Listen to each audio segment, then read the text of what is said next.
recording. Dave, we're live. The question is, what are you screwing up this time? What am I blowing? It seems so far. I mean, it takes a while to get used to these freaking podcasts. This is now, we're now pros at this. We're officially pros. Well, in these new times, like there was a time where I just leaned on somebody for everything because, I was allowed to do that. Now, I just had to be on my own. It's like my office, my studio, it's all in my house. So I don't have any techs. I have to figure out how to do this crap myself. I actually called a couple of our crew guys yesterday about something. Of course, That's awesome. When you call them, you want to start it with like, "Hey, man, I just want to check in. How you doing, man?" Yeah. You don't want to be like, "Hello," and it's like, "Hey, so I got this problem in my studio." Yeah. "Oh, nice. How are you doing?" I would never need to call you otherwise. So, but I had the treat of having where I called one guy and he didn't answer, so I called another guy and he answered. So I talked to him, and then I had the nightmare of the first guy calling me back like 5 minutes later, and then it's like, yeah, I already called so-and-so. They gave me all the info I need, so you're useless now. I was going to ask you how you were doing, but I don't need to do that now. Just I already got that info. But then it's like, now the crew guy knows it like, well, but he did call me first. Yeah? I don't know if they share the information. Did Tyler try to call you? Because he called me. Oh, at like 11 in the morning. Send me a screen grab there. I want to know. What time did he call you? What time that came in? But that's to say, it doesn't matter. You're always relying on other people, man. I always hitting up the crew guys, be like, hey, how do you plug this thing into this? I pushed this button and it exploded. But that's feeling all what? Grown up again, man. Feeling all grown up again. We're adults finally. We can actually make our own meals. We have to be our own masseuses. All these things that adults, have to bathe ourselves. It sucks. Well, I'm at the point where I have to bathe other human beings too. It's really tough. You told me the day that you're like, oh yeah, after a long day, had this CBD bath bomb bath. And I'm like, you are a mom. You got your glass of Chardonnay with one ice cube in it. I was like, just don't talk to me. I put a face cloth over my forehead, You got the cucumber things in your eyes. That's you now. The truth is, like you spend a lot of time with kids and they wear you down, man. They wear you down. It doesn't matter how great the kids are. They just like, they demand a lot out of you. So, that Chardonnay in the tub feels good. Yeah. Well, it's a hard, being a parent is a huge job, and I wouldn't know. I mean, it's not yet. I don't have any kids, but I'm totally like I'll be like the cool uncle that comes over, and I got all these tats, and I'm like, hey kid, you ever do ayahuasca? And you're like, don't, Tyler. They do like the joke Tyler, that's not appropriate. Yeah. Hey kid, you know how to roll cigarettes? Like I'll totally be that guy that makes like the joke, and you're like, Tyler, no, that sticks with the kids though. It's not about what the parents think. That sticks with the kids. That's right. Let's talk about our show today. We got this is going to be super exciting because for us, probably the most outside of our box that we've been. Although I think personally, I consider myself a bit of a stand-up comedian. I sometimes envision myself going and doing like stand-up and full on just like. It not going well, like it's terrifying. But me and you, we have a sense of humor that we kind of both share. And our guest today, I think he fits right in with our. There it is. Is that our new merch symbol? Yeah. And we do. They go hand in hand. It goes hand in hand. What is that? What is that from? Is it some charity thing, right? That was for me. For me, that was from an old Alice in Chains VHS tape I had, the Nona tapes, where Jerry Cantrell dressed up as Nona and went and interviewed all the guys. And he interviewed Sean Kinney, who was dressed up like a clown. And he said, and the question was, can you draw any parallels between your work as a drummer for Alice in Chains and you being a clown? And he said, well, both go hand in hand in making children happy across this great land. And I just thought it was such a great answer. Well, other bands can be comedic too. It's like, it's funny when like you're a funny guy and people like, you should be a comedian. You're like, no, don't even like try. They're comedians because they actually legitimately, that's like some guy can play acoustic guitar and they're like, you should get out there and just, it's like, well, you should be Ed Sheeran. Yeah, You could be Ed exactly. It's Sheeran. like, No, I don't I would think I could never be. try to believe that we are like legitimate comedians. We're funny. We're the funny guy. We're the funny guys. That's it. That's the end of it. You gotta when you want to be a funny guy, you want to be comedic, you gotta know where your ceiling is, like don't try to, and Yeah. if there's a funnier guy in the room, don't try to outdo him. Don't funny duel him. You're gonna lose. Just know he's funnier and just back up a bit, Well, I always try to tell people down. like, what's the, like for music, they always, people say, what's the, like something you have to really learn? And I say, what you got to really learn is what sounds terrible. You have to know what bad is in order to know what good is. You can't like, cause there's so many people just think they're good and you're like, that's not good. But same with comedy, right? We had me and Dean had a guy worked at the restaurant we worked at, and he was a totally funny guy. And then I guess people were just like, you're a funny guy, man. You should be a comedian. So I guess he was like, you're right. And I didn't go, but Dean went. And I guess he did a stand-up thing and they were like, did not work. You're like, exactly. It takes time. It's not like I don't think you can just jump on stage and with your notebook of jokes or something. It's not going to work. You gotta play the stuff live and be shut down by the crowd, reword it. Sometimes the joke is right. It's the delivery. I mean, there's a lot to it. I think. I don't think it's it's just being funny. Me and you have this thing where I think we've spent so much time together now, we almost finish each other's jokes, or it's like who can spit it out first, because somebody's said something and both of our brains have manifested the same joke at the same time. Who can get it out first? Yeah. Well, it's it's being a comedian, man. That's going to be our next guest, and I'm excited. And one thing we do on this show before we bring them on is we ask all of our guests some questions, like if they have any cool music stories or something. But one of them is if they have a charity. He has chosen the VH1's Save the Music Foundation. So I thought we thought that was really cool. Obviously connected to what he does. So we'll have that in the link if you go to our YouTube. But on the podcast, you know what? Just do the work, be an adult, and go find it. VH1 Save the Music Foundation. You can donate there. Help out some peeps. But yeah, we'll have that link up. So I think we let's get right to it. Let's do it. Let's talk to a pro. Yeah, I'm going to know my role here. As funny as I was doing some research for this, has probably been the funnest thing to do. But one of his little bits that he said actually at one point is he's like, I'm a comedian, so people tend to try to be funny around me. And I was like, oh, that was totally me. I was going to get on here and try to be funny. Back that up. But then he finishes it and he's like, which is awesome. And I'm like, all right, okay, so maybe I can stick to the plan. Is that like being a musician and like everyone around you is like singing a song? Well, you get that once in a while. You get some fan or some drunk guy. Let's do Happy Birthday. What key are we doing Happy Birthday? Yeah. Me. Yeah, the guy's hitting like some high octaves, like, happy birthday to you. And you're like, all right. Yeah. Well, this will be fun. Well, let's bring him on for sure. Hey, our guest today is a Kansas City comedian best known for his third place appearance on season 4 of NBC's Last Comic Standing, his 1-hour special Ugly and Angry, which has Netflix top rated specials for 3 years, by the way. His special, A Man from Kansas. He has 2 comedy albums, Lost and Alone and Screaming from the Cosmos, and also can be heard on his very own podcast called The 1 Millionth Podcast with his own sister. But lastly, and most importantly, please don't mistaken him for a basketball player or a porn star, Chris Porter.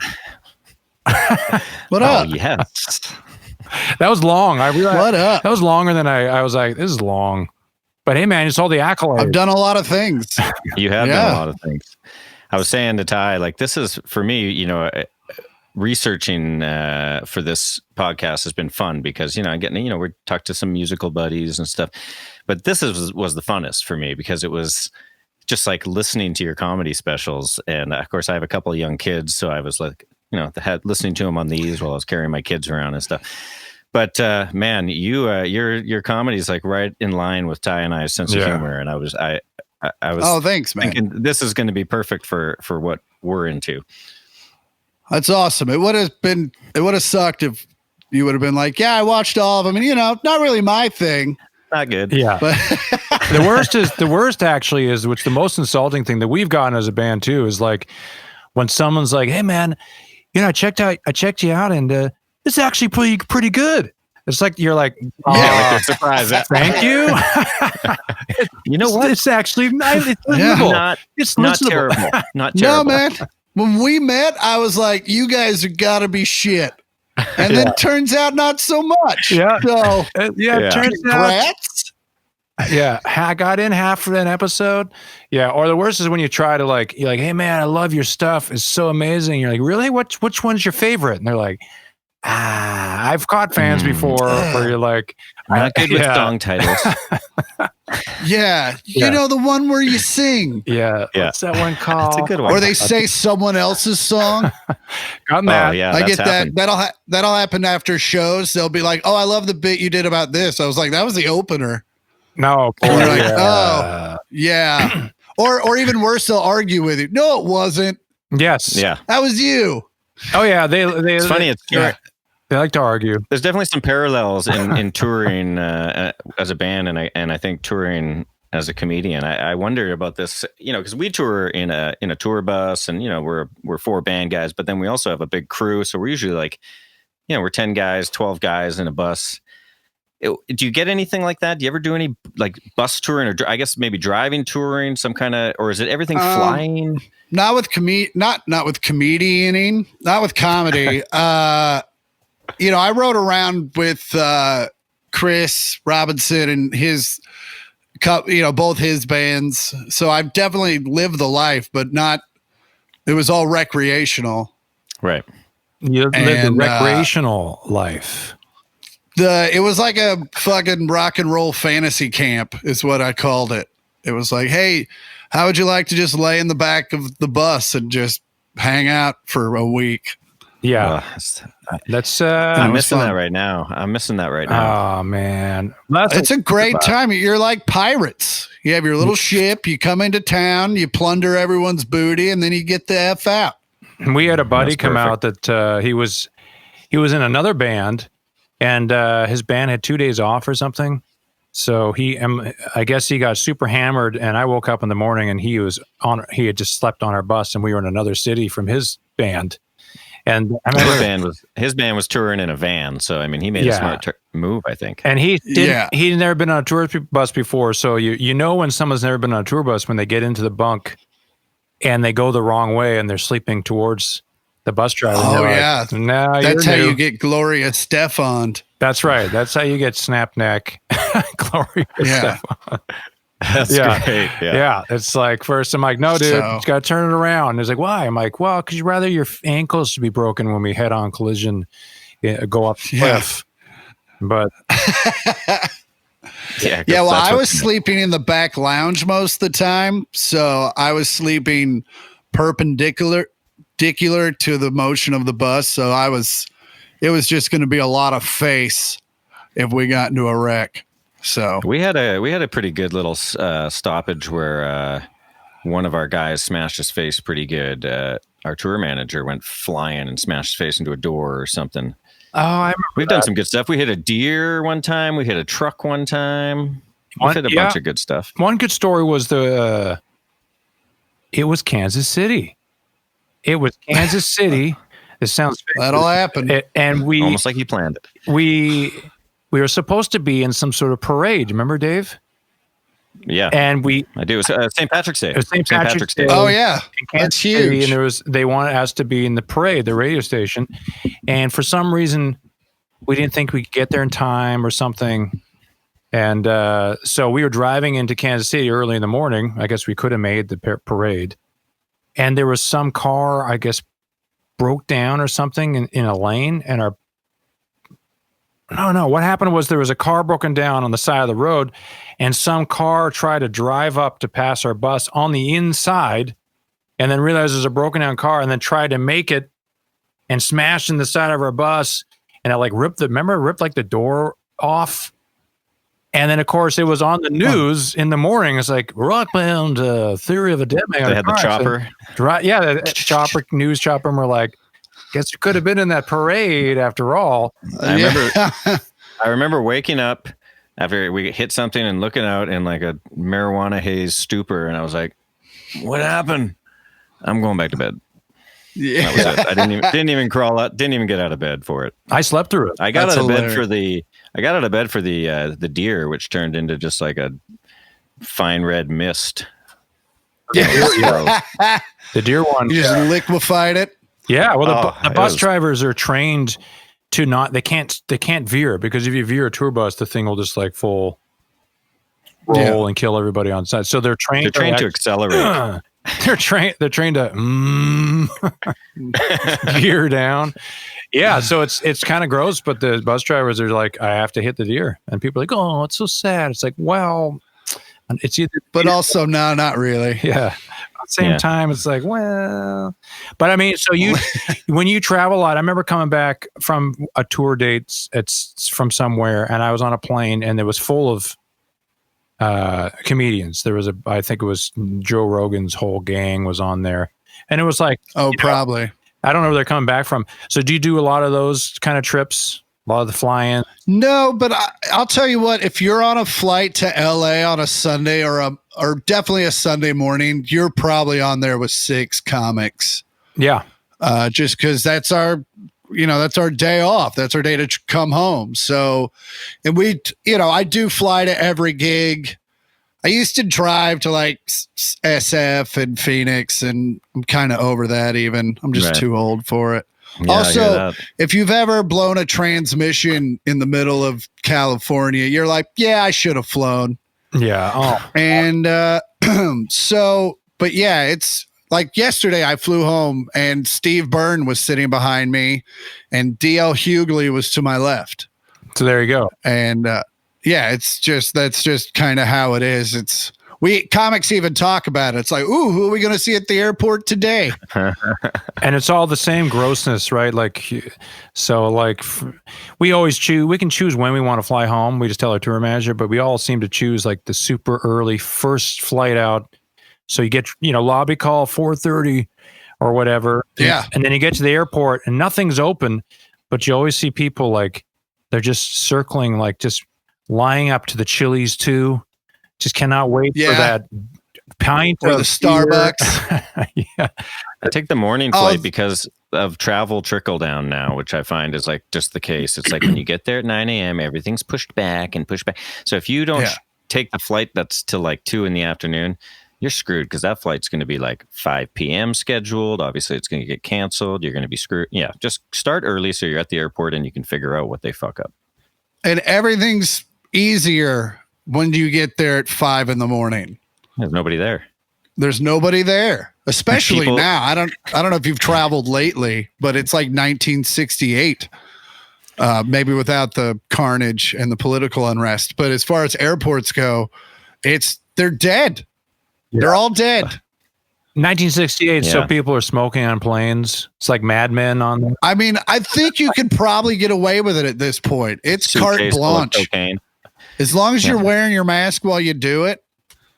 You could probably use your mask as a filter. Listen. Yeah, then it's probably good for you. Are you vaping in there, sir? No, I mean, I don't know what that is that's coming out of here. Yeah. This guy next to me is smoking cigarettes. Yeah. Are you vaping? No. I'm smoking a cigarette. Oh, okay. That's fine. That's fine. Okay. Well, that's fine. We just don't like vapors. Yeah, that's true. Oh, God. So I was reading some stuff, and you have a bit of a music story. It's trying to right up our alley with the Mumford and Sons or the Ampersand and Sons night. Oh yeah, that was a crazy. I'll tell you what, my life is like 28 days of pure boredom followed by 4 days of what the fuck, because it's So that was definitely one of those nights where it was a Sunday night in Kansas City. I had met Justin at Kid Rock's house, again, another WTF night. And and so he called and they had played Sunday afternoon and didn't play again till Tuesday. They had Monday off in Kansas City. So they had flown in, I don't know, like 5 o'clock Sunday, and Justin's like, let's go have drinks. And then the night happened just like I tell it. I tell the bit exactly how it went down. I mean, I cut out stupid stuff that doesn't matter, but it was a weird evening. But you say Justin, so it's Justin Verlander. Yeah. Yeah. The Tigers. And that was when he still played with the Cardinals. And okay. But yeah, or not the Cardinals, the Tigers. One of the animal mascots. And you were playing, before he went over to. You're playing beer pong with Mumford and Sons, but there was no Mumford. Yeah, I don't know what his name is. Gary Mumford. But he wasn't there. It was just Ben, the keyboardist. Winston, the guitar player, was at the restaurant but didn't come to the house. And so it was basically Ben and then this basically the fifth member that's like not in the group, but he's always touring with them. His name's Chris. And he came over with a couple of other people. And what I don't talk about in the bit is that Ben doesn't like beer, so he was drinking whiskey every time they made a shot. So it got pretty dark pretty quickly. And the funny thing is, the last thing I ever heard for like me and Justin still talk from time to time, but the last thing I ever heard from and Sons was saw the bit on Comedy Central, and then that was like literally the last thing they ever said. No comments, just saw it. We saw it. And I've tried to reach out a couple of times to no avail. So, well, what are your musical jams? Like, what did you grow up listening to? Because you're right in the same age group as me. I was born in 78. I think you're right around that ballpark. Yeah, I was born in November of 78. Well, I was raised on like soul music and like classic rock. But yeah, my parents, I remember my parents told me like when they were growing up that you either had to choose disco or country music and like soul music. Like there was no different. There was no in between. And they hated disco.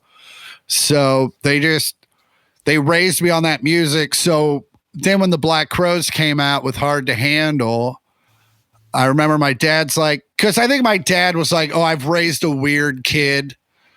And because while all my friends were listening to Bon Jovi and I still listen to that shit, but it wasn't what I really pursued, really. So my dad turned me on to the Crowes because they did the Hard to Handle cover. And I just remember even at 12 years old going, this is just a bunch of white boys playing Otis. And, but I liked the rest of the record. The rest of the record, I was like, oh, these guys obviously listen to the music that I listen to and are influenced by it. And so the Black Crowes have always been like the band of bands to me. And then through them, I found the Rolling Stones and Led Zeppelin and 1,000 other bands along with them. So I've never heard of any of those bands.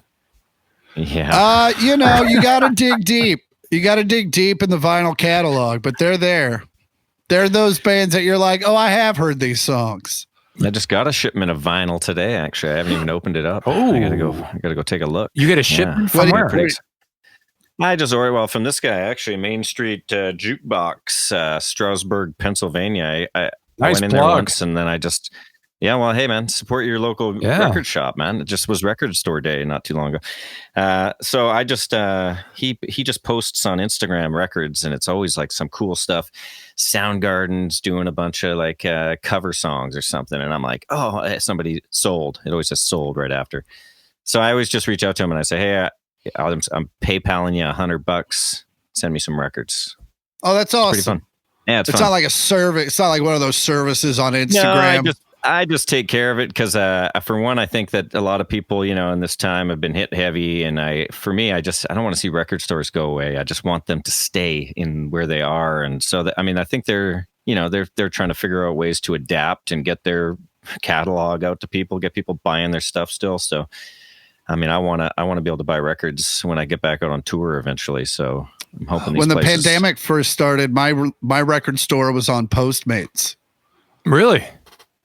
Yeah, they like post shit that they had bought recently, and you could have it delivered. What's the record store?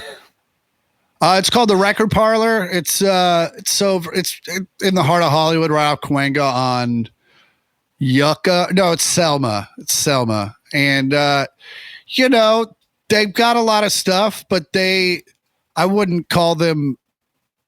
You're not going to get any deals, but Right. you're not going to overpay. They know what they have and what it's worth. And but I found some great shit there.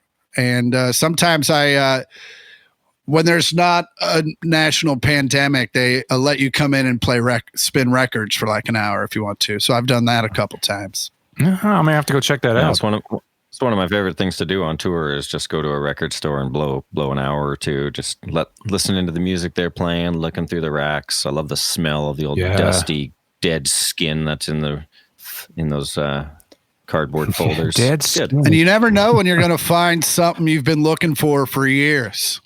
I found some good stuff I didn't even know I was looking for. I mean, I got that Tom Petty Wildflowers record, and then somebody was like, "That thing's worth like $900." Yeah, and I'm like, no way. I'm like, I don't even know where I got it. Where did I get this thing? I picked it up on tour somewhere. Yeah. I went into a record store, and there it was, and I'm like, "Well, Wildflowers probably paid $30 for it or something." But I don't care. I mean, I still spin it, play it. I think they're re-releasing it, so maybe I'll buy that. And Yeah. You already opened one to it. rock, one to stock. One to rock, one to stock. I like that. well, yeah, I've done. I mean, I bought the Alice in Chains, Jar of Flies, Sap albums, like 2 albums in one vinyl.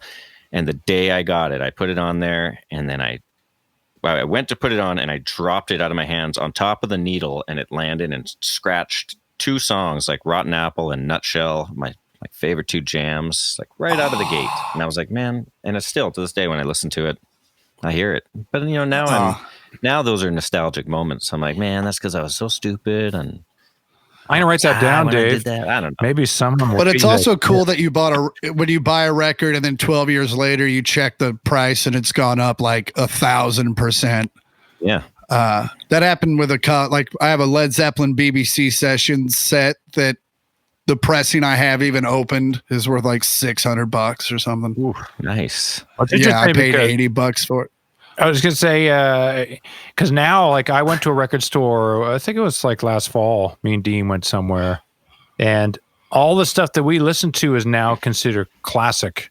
So it's so easy to find stuff that maybe like when we were kids, like remember everything had to be an import. It was like, I got this, some sort of record. It was Mudhoney, but it was like a Japanese import, and you had to get it shipped from Japan. It was like crazy. It was a bunch of money. Now. Oh, I remember the CDs that were imports were always big, or the bootlegs. The CDs had a lot, especially as a Black Crowes fan. There were 1,000 Crowes bootlegs of like live shows, and because they allowed tapers, so it was like you'd see like all the little CD like sections, and the Black Crowes one would be like 30 deep because it would just be littered with. And some of them sounded awful, but every once in a while you get a great one. It was great when Napster first came out, and I started to see. I would get on there, and I was always one of those people that supported music. I bought everything, but all of a sudden you had access to stuff that you couldn't figure out how to buy before. And I was like finding songs, people performing with people, but you also found, like you say, some of the worst stuff. And I mean, as a band, you're probably like, I really don't want people to be able to access this stuff.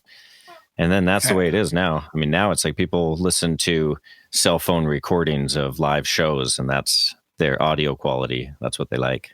Yeah, phone. Oh, I remember. I remember being on the Crowes bus and them watching a video of a band in South Florida, covering, I think, Black Moon Creeping or something, and it wasn't the best cover, and I was just wondering what that band would think if they knew that the Black Crowes were watching this. And it sounded like the guy, because I think Chris said it. He was like, the guy sounds like, or he sings like he's like a strip club DJ. He was just like a black moon creeping. All right. Next Yeah, up that's right. is Cherry. Yeah. Next up is She Talks to Angels. All right. Well, that's what everyone always thinks, that if you came from that era, even though Black Crowes were not grunge at all, they're definitely Southern Actually, rock and- grunge kind of killed him yeah, that's true. a little bit. It's but everyone thinks like the grunge era, everyone sang like Eddie Vedder. It's like anytime you kind of end it, what did the grunge sound like if you had to emulate the sound? It would be someone it's like, I don't know. One person that sings like that, it hurts my throat even. Well, you because not only you had Eddie, but you also Weiland was very Yeah. mumbly. I am smelling like a and then that rose. was all you knew for a Right, long yeah. time. Yeah, Yeah. you're with your buddies, and all five of you sing a different line after that. Oh, absolutely. Creed was a little bit like that, although that was way post grunge. Yeah, a little later. But Yeah. yeah, so like shift into like comedy with this quarantine, the comedy quarantine, like how has it affected you and the fact that now you said the other day that you came home, was it yesterday? You flew home. So obviously you're still able to travel and work, but is it been restricted? Is it tougher? yeah, it's all like it all went away. Like normally I do 40 to 44 weekends a year, and I think I've done maybe 12 because I went January till they made a stop, and then to be honest with you, I needed 3 months off. Like I didn't realize it, but I've been doing this for a long time. So, but 2 months ago, it kind of got to a point where it was like, if we could all just be a little more careful so we can go back to work, that'd be super great. Also, I have a lot of friends in the music industry, tour managers and stuff like that. I know that are getting their just asses whooped. So, you want to go back to work, and, the virtual shows help. It's fun to watch the industry adapt. We're doing drive-in shows, we're doing virtual shows, socially distant, the shows I did in Columbus where there's a couple sitting here, then there's a couple sitting way over here.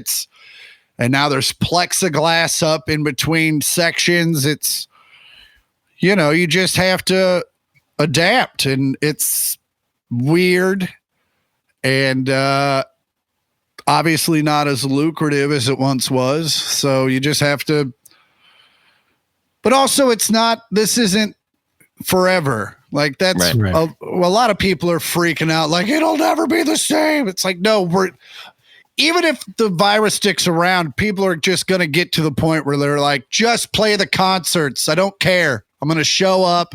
And if I get COVID, so be it. Yeah. We're already seeing that, but Only a matter of time till everyone's contracted it, and either you're healthy enough to survive, or I guess you just, yeah. Also, there could be a few less people on the planet. I mean, I'm not going to disagree. We're going to disagree. I'm loving the exodus though. LA rents dropping like flies, and I'm getting ready to move to the valley just because I can afford it finally. Yeah, move out here to the valley. I'm heading to Sherman Oaks. Oh, I love it. I used to live in Sherman Oaks. It's just getting a little too, I don't know, homeless Bonnaroo out here in Hollywood. So What's the other one that's out in Palm Springs? Coachella. So is Bonnaroo like a little bit of a less than a Coachella? Bonnaroo's more of a camp. I mean, I've never been to either one of them. I just catch the vibe that Bonnaroo's more of a camping vibe, and Coachella's more of a Airbnb mansion vibe. Yeah. Yeah, Bonnaroo's right out here. I'm in Chattanooga, Tennessee, so Bonnaroo's like just up in Nashville, and it's totally hippie camping. Yeah, that kind of stuff. Yeah. Kind of that It looks Red fun, Rocks vibe. Coachella is they the get some private helicopter. right. Just drop me in for the step. Yeah. Fly out. Like we're gonna lay by the pool till 3, and then we're gonna catch Steve Aoki That's right. Who and then maybe Steely Dan for some reason. Yeah, You get any something crazy completely different. You get any crazy nutty fans that do anything weird? Like follow you or come to show. You got any of those kind of people? Does that happen in comedy? I mean, I do have fans that come to multiple shows, and they usually come up. Back when we were doing meet and greets, they would be like, "Oh, I'm coming Saturday," and I'd just be like, "Well, it's the same show." Like, and they're like, "No, I love it." And so you start to realize, and I had to realize this a couple of years back. Some people are totally into that shit. And then you realize, because I came up again, following the Black Crowes, where it's a different show every night. It's a different set list, almost 100% different. Right.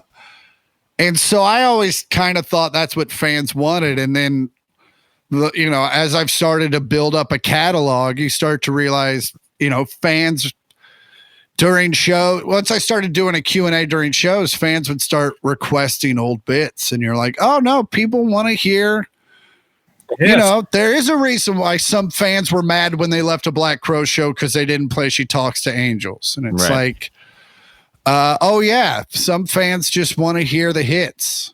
And then when I started going to Kid Rock shows, I mean, that dude, he unabashedly has played the same show pretty much for a few years now. And the fans are like, that's what I love about it, is like, I know exactly what's coming.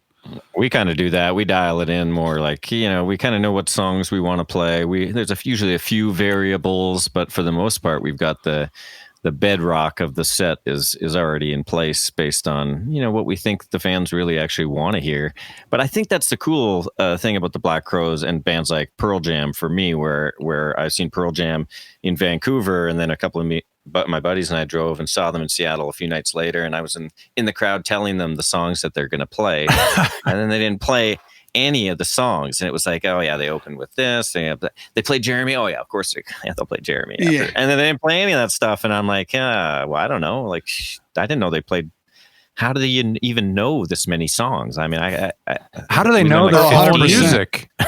We learned 15 songs for a show, and that my brain is at capacity. I need to bump. I need to forget one if I need to learn another one. And then they'll just throw in a cover that they worked up at sound check. Yeah. Well, Eddie, which is insanity. Eddie's got his book, right? He's got his bottle of wine, and he's got his book. And I'm not sure how he does it, but his lyric book. And CR has a monitor with lyrics. Right. Yeah, which is fair. Idea. I mean, when you have a repertoire of 1,000 songs. Yeah. I never forget. You're going to forget a couple of words. Never. I've done the it's the our hair. The Steven Tyler approach. Yeah. It's the you sing it because I don't remember it. We toured with Motley Crue, so I called the Vince Neil thing. It was like, the Vince Neil, turn the mic every time. Yeah, but they'll come that day. I'm already halfway there. I just like one of those things where like, where did I put this? I'm getting there. I'm starting to notice I'm also starting to do I wonder if comedians use this too. I'm sure they do, where you just like, I started on the CBD, doesn't do shit. And then I got the CBD with the THC. Boom. That's the magic. It's the THC. It's just THC. You don't exactly. need the CBD. You just drop the CBD and drop the CBD. No, CBD is for people that do yoga or something. Yeah, I think it's a bit of a placebo. I think some people are like, no, it's amazing. I'm like, I'm not sure. It's really expensive. As soon as you put the THC in, then you're like, all right. And feel good. But then it's just like, what? What is the lyrics?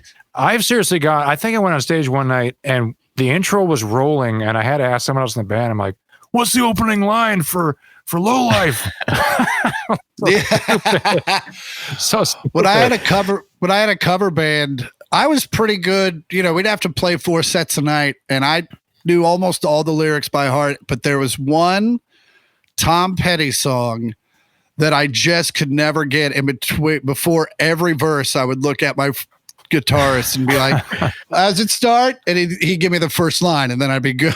What was the band, or what was the song? You remember? I'm pretty sure it was "You Don't Know How It Feels." Yeah. Okay. Yeah. a good one. And then I remember one time, I came from my dad's side of the family's pretty musical, and so my uncles play in a bunch of bands in Kansas City, and they called me up, and my uncle told me he was going to do it. He said, "You're going to sing Come Together," and most songs I always learned because they told a story, and so you just had to remember how the story went. Yeah. Come Together is just nonsense words. Yeah. From start to finish. Coca-Cola. What? What is he talking about? Yeah, like none of it makes sense. Yeah. And so I listened to that song for 24 hours, got up on stage, 2 lines into it, just lost it. And I Steven Tylered my way through it. And the audience didn't buy it for a second. No, they're like, "You son of a bitch. How dare you?" I mean, when you song. right, you forget a Beatles, you don't know the lyrics to a Beatles song. It's like you don't know the lyrics to the national anthem. Yeah. Yeah. But also, they don't know the lyrics either. They only know them when John's singing it for them, and they can That's what just you're sing it singing. along. They're like, oh, you're like, well, feed me a line then. Exactly. Feed me a line. Well, that's like how many times are we on Drowning out here. stage and some fan was like, "Free Bird." There's always some guy yells, "Free Bird." And what I say, he goes, "Oh, yeah? Do you even know how Free Bird goes?" And I guarantee you, the guy's like, "Isn't it like Sweet Home Alabama or something?" It's like, yeah. Can you play Free Bird? Yeah. Sing me a line from Free Bird. They don't know. Yeah. And then it comes out and it's Ronnie Van Zant come to life. Yeah. You're like, all right. "Oh, shit. I'm ready. I'm Finally. ready. Like, shit. Finally, somebody took the bait. I've been yelling it at concerts for years. I never died.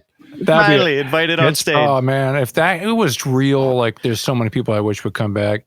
But we've that's the cool thing about being in bands. We've been able to tour with like our idols. Like we've done shows with multiple shows with Leonard Skinner.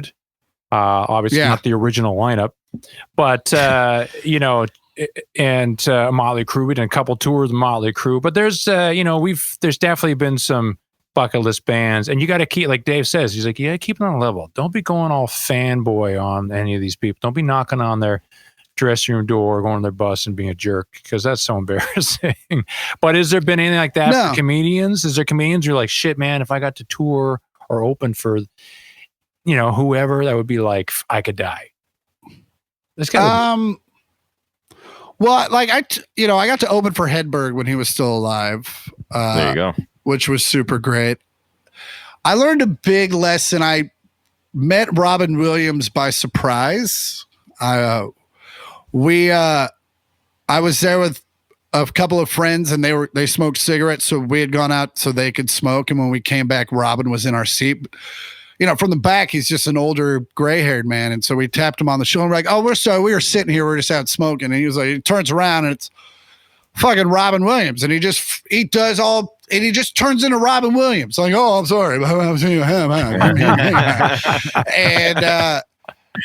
And I just remember all I wanted was to say that my dad's friend and his brother were in business together, and I just couldn't get the words out because I couldn't calm down enough.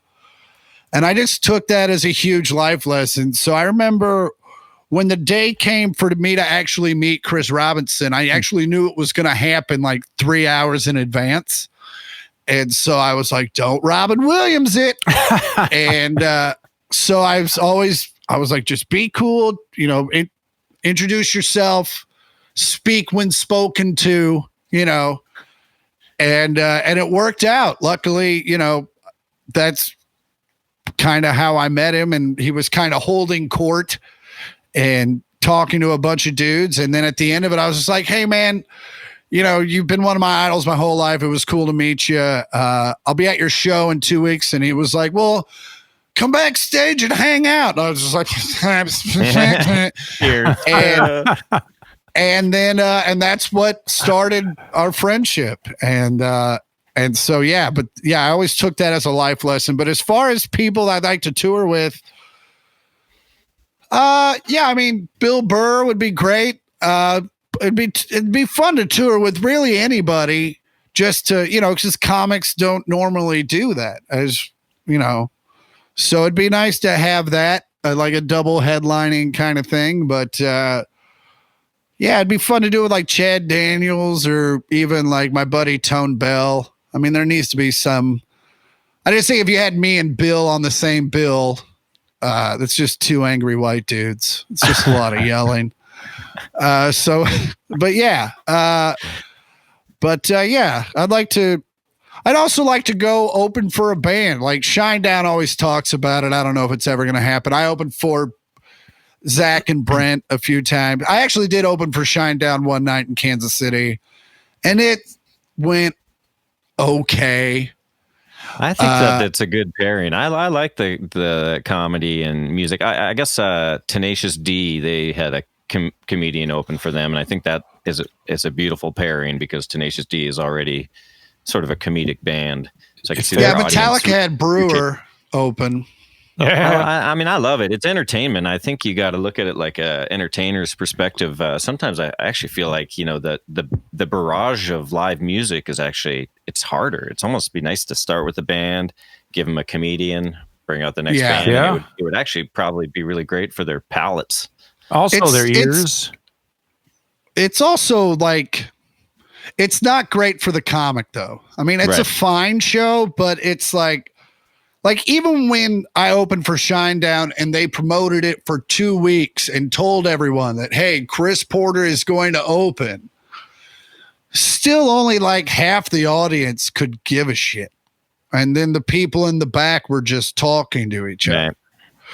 And like, there's only you can't be mad at them because they paid to see a band and then they got this comedian as a bonus. They may not even be into stand-up comedy. You know what I'm saying? So, and like when I did the drive-in show, I mean, that's just a weird environment anyway, but, so it is what it is, but like, I enjoy doing it for the hang and more for the show, but the 20 minutes I'm on stage is definitely a weird thing. Right. I bet. Well, there's definitely totally different crowds. Yeah. There's definitely anytime I've gone to anything here in town here, like the Comedy Store or something like that, like the expectation to see comedy is like, you're already like, you're ready for it. You're not going, I think there's rarely a person goes to see a comedy, some stand up and they're just like, this better be good. You're gonna have to win me over. It's like I'm already like just laughing out loud just when I get there. It's like, it's so maybe like, it's tough because you have to try to win over a rock audience. It's kind of has a bit of that maybe mentality. I don't know. Yeah, and also a rock audience that may or may not have, especially opening for Shinedown, which is a very family band, both by nature of how they run things and also. There's a bunch of kids in the audience. Their songs are very uplifting and you can do it. Yeah. And so the band is very cool. They're like, yeah, go up there and say, fuck it. Don't say it too much, but say it a couple times if you need to. And before the Smith and Meyer show in Philly, like Zach came up and he's like clean-ish. And I was like, yeah, I know this is a different vibe. So, and I went up there and I didn't say fuck at all. I said shit a couple times. And, but it is, you're a pro. You can self-censor. Absolutely. And you also have to just read the room. When you go out and you see nothing but people on blankets having beers, and it's probably not the best time to throw out the blowjob material. So they've got a charcuterie board. Yeah, they're exactly. And you're like, my girl hates anal.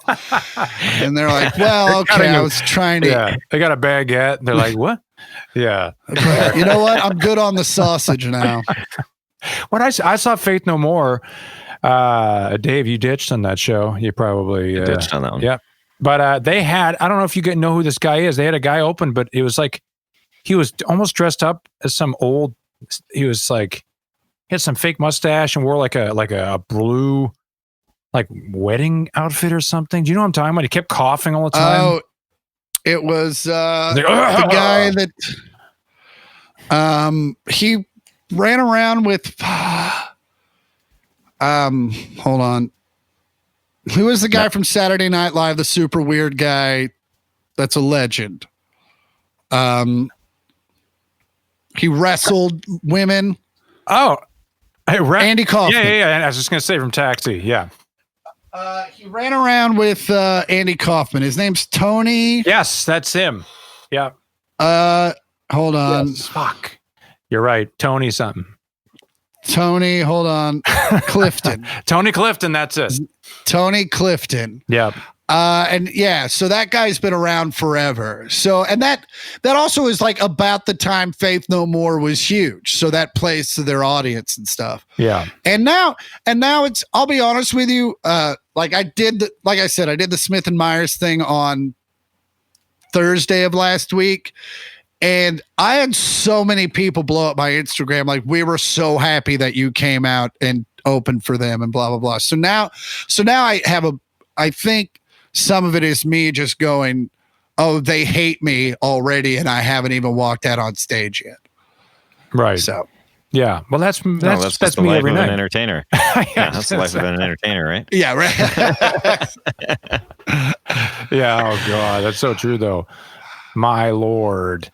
So you got a podcast with your sister. So was that, and I checked it out. It's actually, unfortunately, it's not the 1 millionth podcast. I checked it out. It's only like the 700,000th. No, I'm just kidding. Yeah. Well, that was the thing, was like everyone had told me to do a podcast. And I did one way back in like 2011. I did like 20 episodes, and the format of it required a guest, and just booking guests, as you know, for a podcast can be a very tough thing. And especially here in LA, where people are like, yeah, I'll do it. And then Monday shows up and they're like, I got an audition. And you're like, well, I can't be mad at you but also now I'm fucked. So I didn't do it for a long time. And everyone's like, you need a podcast. And then one night my sister and I, she lives down the street. We hung out like once a week, and we were making each other laugh. And I was like, this should be the podcast. And she was like, what would you call it? I was like, I don't know, the 1 millionth podcast. We're so late to the game. And she was like, sounds good to me. And there it is. So it's basically just me and my sister hanging out, making each other laugh. We joke about it a little bit because you're right. There's like so many podcasts, and Ty and I were talking about doing a podcast. And I think that's what, there's a podcast for everything, every single thing you could imagine or want. For us being in rock band, I think we like the idea of talking to some people outside of music and kind of figuring out what their connection to music is. So you got a cool connection because, the whole Black Crowes thing is it's unique. You seem like almost like you could be a musician, like your whole history, it almost pushes you into music, but yet you're this comedian. It's interesting. Yeah. Interesting. Well, path. everything I've become I say this a lot. Everything I accomplish as a comic is the result of my failure of being a rock star. So, me and Dave always joke about maybe we should be comedians, but it's funny because we were saying before you came on, we were saying it's like people like have no idea how difficult it is. It's like there's so many of these guys that think they start as the funny guy, the funny friend. They're like, I could be a comedian. I make jokes all the time. It's like, dude, no, it's not that. It's a lot harder than you think. It's easy to make jokes when there's like already a through line of conversation and relatability with your friends, and you can make jokes about shit that happened 3 years ago, and everyone's like, oh, I remember. But when you're talking to complete strangers who don't know you from anybody, trust me, it takes a long time to figure out how to do. And even after 20 years, you're still still to this day, I write jokes where I'm like, that will kill, and it's nothing. Right. So that's what songs too. It's, how many times have we been like, oh, this is a great song. It's going to be amazing. And then for some reason, it just doesn't. I don't know. But yeah, that's totally, we try to always tell, but I checked your stuff out, and you're actually pretty good. Oh, thanks. But that's what comedians do. That's what comedians do, right? They always bring it back around, I notice. They do. That's called a callback. Look at you getting it done. Well, hey, Dave, you want to say anything before we let this wonderful gentleman go? And he's got to go in the back of a tour bus and lay down for a week. Hey, just thanks so much for joining us. This was a lot of fun for us. For me, the insight is so. I feel like I always could ask a million more questions without trying to badger you, but I love the insight, and I really appreciate your comedy. I enjoyed the researching you as a guest. So thanks for coming. Oh, well, thanks for having me, you guys. Have a great day. You too, dude. We'll talk to you soon. All right, peace, y'all. Chris Porter, that was fun. That was a lot of fun.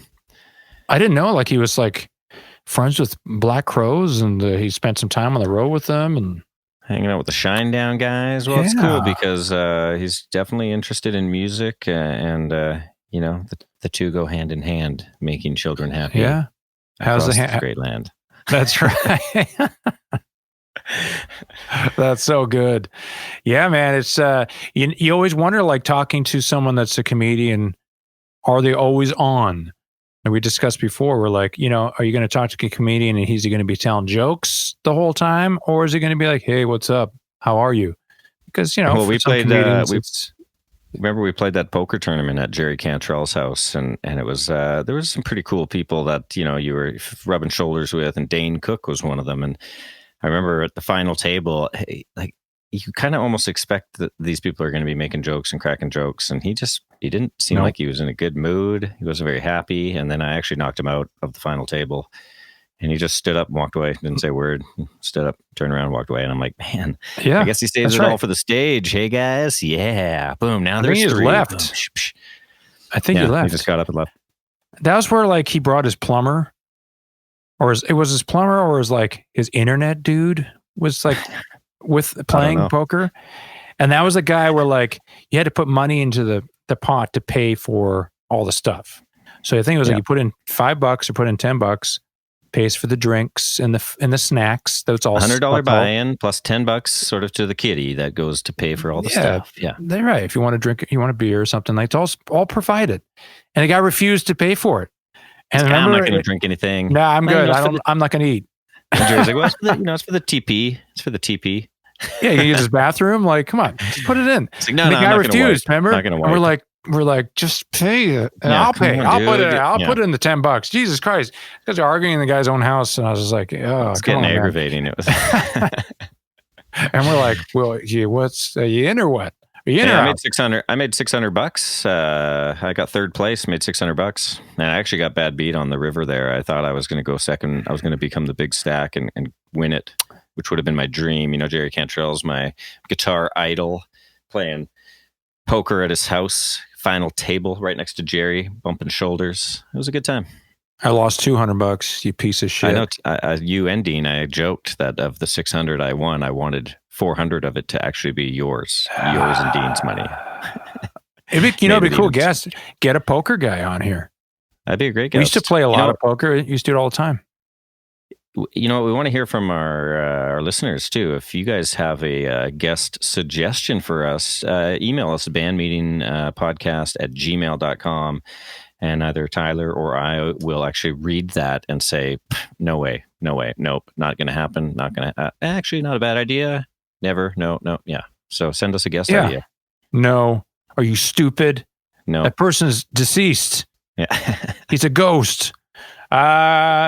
Yeah, so you can check out Chris Porter. He's got a bunch of socials too. We'll, he's I am Chris Porter on Instagram, and of course, if you go, he's got all the stuff comedy up on Spotify.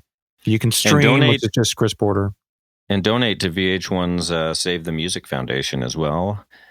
Because that's a good cause. Yeah, dude. Yeah, it's a good podcast. It was nice, and this podcast. It's pretty good. Is that, you know what? Surprisingly pretty good podcast. I was surprised. Not too bad. Not bad. I was surprised it didn't suck shit. You know what? I might listen to another episode. And one more thing. Go get the merch. Look at that. Look at that t-shirt. That is sharp looking. Look at this. Sharp looking. While I take a sip of this delicious coffee. Oh, Dave, is that the 15 ounce or the 11 ounce? That's the large cup. I like a big cup of coffee. So both available on our merch store, bandmeetingpodcast.com. You can go there for all of your information and merchandise needs. So check that shit out, and we'll see you and hear from you and listen. Well, you can say, yeah, whatever.